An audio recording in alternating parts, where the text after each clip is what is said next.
Good morning, Desert. Welcome to Think Time. I'm your student body president, Jocelyn Cardenas. And I'm your student body activities director, Jordan Lakin. Please stand for the Pledge of Allegiance and for a moment of silence.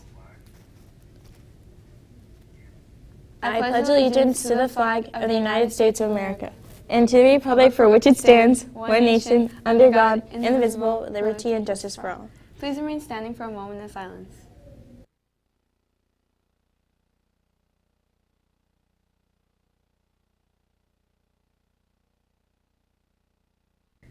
Thank you. Now it's time for DETV.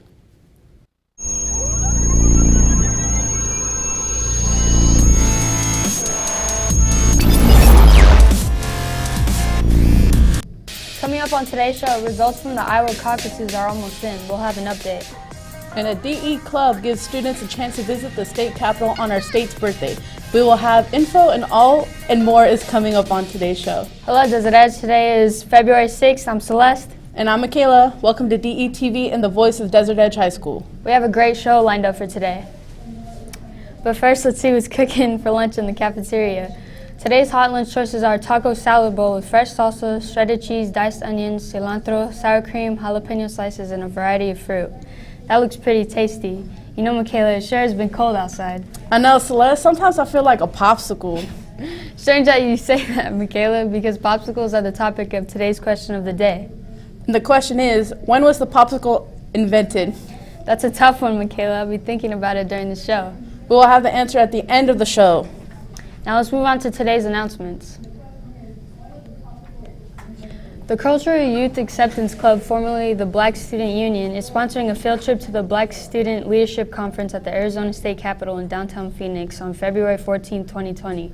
The coach bus will leave Desert Edge at 7:30 a.m. and return by 1:30 p.m. Students must also attend at least 2 CYA meetings, including upcoming mandatory meetings. Interested students can speak to either Ms. Garden or Mrs. Russell between now and February 11th to be placed on the field trip list.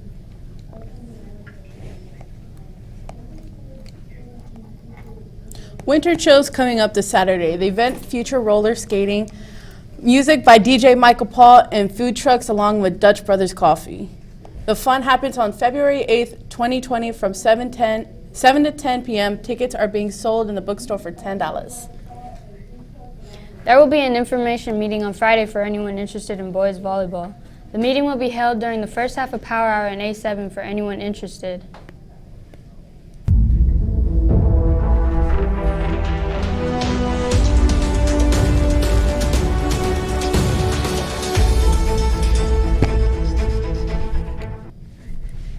Welcome back. Today is Thursday and it's time to get updated on what's been going on in the world. Our news anchor, Brad Downs, has been checking on the news feeds for the latest stories. What have you found, Brad? Thanks, guys. I've been doing my best to find the latest national and international stories. Today we have details on the results of the Iowa caucuses, controversial immigration policy, and troubles for those traveling to the U.S. on the world news docket. Let's get started.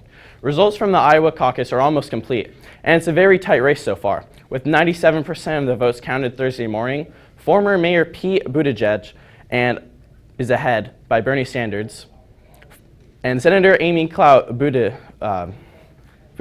round out the top 5. Iowa's Democratic Party Chairman Troy Price told state officials that full results are expected Thursday. And get this, Price also said that the phone lines Monday night were crashed, and he said internet trolls got the phone number and flooded the lines.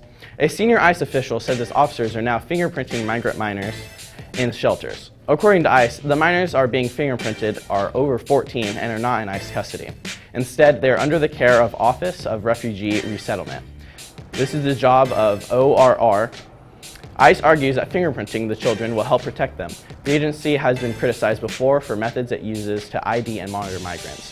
For instance, critics have said that ICE DNA collection policy raised serious privacy and civil liberties concerns.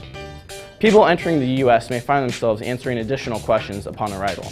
Customs and Border Protection officers are vetting international travelers to screen for potential exposure to the Wuhan coronavirus.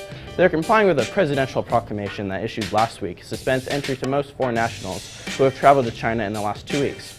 Airlines are tasked with the responsibility of denying travel to passengers that can't pass the CBP's benchmarks. At least one person has denied entry in the U.S. since the proclamation. A Canadian citizen was turned away at the northern border Monday. That's it for World News this week. Back to you.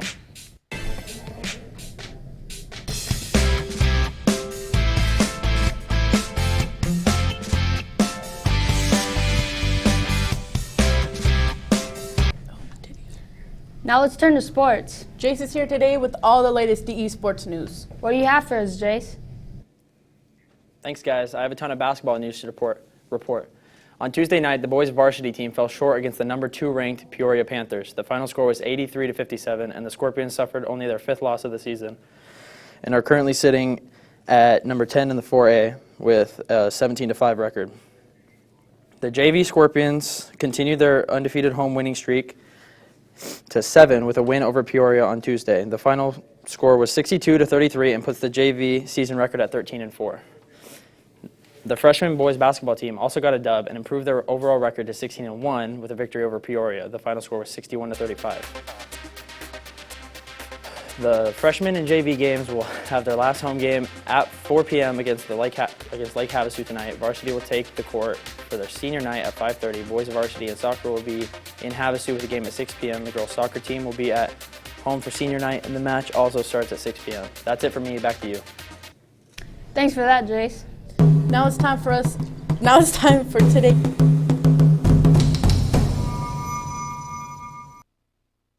Thanks for that, Jace. Now it's time for today's daily dose of history.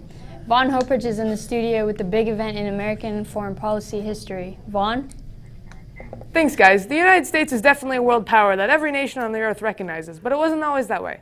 On February 6, 1778, France was the first nation to recognize the fledgling United States of America by signing the Treaty of Amity and Commerce and Treaty of Alliance in Paris, France. The Treaty of Amity and Commerce recognized the United States as an independent nation and promoted trade between France and the United States. So our French friends helped our nation be recognized on the world stage. That's it for me. Back to you. Thanks, Vaughn. Well, you've had some time to think about today's question of the day. The question was, when was the popsicle invented? And the answer is 1905. The tasty treat was invented by an 11-year-old boy named Frank Epperson.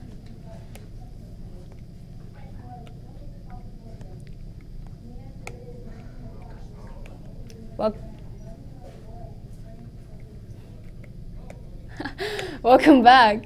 So as I mentioned before, it's been pretty cold outside. It sure has, Michaela. Seth joins us now with a look at the weather. Seth? Taking out this week's weather, it's going to be in the low 50s for the lows and the mid 80s for the highs. Taking a look at Flagstaff, it's going to be a low of 26 and a high of 46. Phoenix, low of 39, high of 80. Tucson, a low of 35 and a high of 87. And Yuma with a low of 43 and a high of 68.